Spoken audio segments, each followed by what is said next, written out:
ప్రమేయం ఉన్న వైద్యులపై 2019లోనే ఉగ్ర వల వేశారు. అప్పటి నుంచి ఆ డాక్టర్లను ఉగ్రవాదం బాట పట్టించే ప్రయత్నాలు సోషల్ మీడియా వేదికగా వేగంగా జరిగాయి. విదేశాల నుంచి పనిచేసే హ్యాండ్లర్ల ద్వారా ఉన్నత విద్యావంతులైన నిపుణుల్లో పూర్తిగా డిజిటల్ మార్గాల ద్వారా ఉగ్రవాద భావజాలాన్ని నింపి టెర్రరిస్టులుగా మార్చారని అధికార వర్గాలు పేర్కొన్నాయి. వారిని ఆన్లైన్లో బ్రెయిన్ వాష్ చేసి దాడులకు ఉసిగొల్పినట్టు తెలిపాయి. పాకిస్తాన్, ఇతర దేశాలలో ఉన్న హ్యాండ్లర్లు ఈ వైద్యుల సోషల్ మీడియా కార్యకలాపాలను పర్యవేక్షించారని దర్యాప్తులో తేలింది. Doctor Muzammil Ganai, doctor Adil Rather, doctor Umar Nabi వంటి సభ్యులు గతంలో ఫేస్బుక్, ఎక్స్లలో యాక్టివ్గా ఉండగా వారిని టెలిగ్రామ్ గ్రూపుల్లో చేర్చి ఉగ్ర బాట పట్టించారని చెబుతున్నారు. రెచ్చగొట్టే వీడియోలు, సందేశాలు, ఏఐ జనరేటెడ్ కంటెంట్ వారికి పంపించినట్టు అధికార వర్గాలు తెలిపాయి.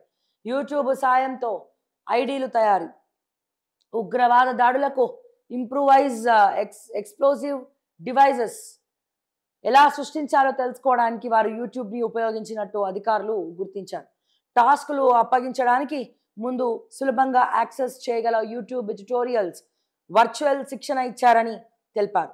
అలాగే నిందితులైన వైద్యులు ఉగ్రవాద సంస్థలో చేరడానికి సిరియా, ఆఫ్ఘనిస్తాన్కు వెళ్ళాలని కోరుకున్నారని, కానీ వారి హ్యాండ్లర్లు భారత్లో దాడులకు ప్రణాళికలు వేయాలని ప్రోత్సహించారని తెలిపారు. సో ఇది పరిస్థితి. అంటే వాళ్ళని చూడండి, మన భారతదేశంలో ఉన్నటువంటి డాక్టర్లను టెలిగ్రామ్ ద్వారా బయట దేశాల నుండి వాళ్ళని గ్రూప్లో యాడ్ చేసి వాళ్ళ బ్రెయిన్ వాష్ చేశారంట. కౌన్సిలింగ్లో బ్రెయిన్ వాష్ చేసి మరి వీళ్ళని ఇక్కడ ఉన్నటువంటి ఆ ముస్లిం మైనారిటీకి సంబంధించినటువంటి డాక్టర్లను రెచ్చగొట్టే విధంగా వీడియోలు పంపించి, ఏఐ జనరేటెడ్ వీడియోలు పంపించి మరి వాళ్ళని టార్గెట్ చేశారు. ఇటువంటి డాక్టర్లు ఇంకెంతమంది ఉన్నారు? అందుకే తస్మాత్ జాగ్రత్త, దయచేసి ఎవరిని కూడా నమ్మే పరిస్థితి లేదు. ఎవరైనా అనుమానాస్పదంగా కనబడినా ఇమీడియట్గా పోలీసులకు ఇన్ఫార్మ్ చేయండి, లేకపోతే ఎన్ఐఏ సంస్థల లాంటి వాళ్ళకి ఇన్ఫార్మ్ చేయండి, నేషనల్ సెక్యూరిటీ సర్వీసెస్. సో దయచేసి ఆలోచించండి ఒకసారి. ఎటువంటి అనుమానం ఉన్నా మీ చుట్టుపక్కల అబ్జర్వ్ చేయండి. 1000 కళ్ళు కాదు, 1,00,000 కళ్ళతోటి అబ్జర్వ్ చేసి చెప్పండి. దేశ రక్షణ కోసం ప్రతి ఒక్కరు కూడా దేశ సైనికుడుగా మారాల్సినటువంటి అవసరం ఉన్నది. మీ చుట్టుపక్కలే, మన చుట్టుపక్కల ఉంటారు కానీ మనకు తెలియదు.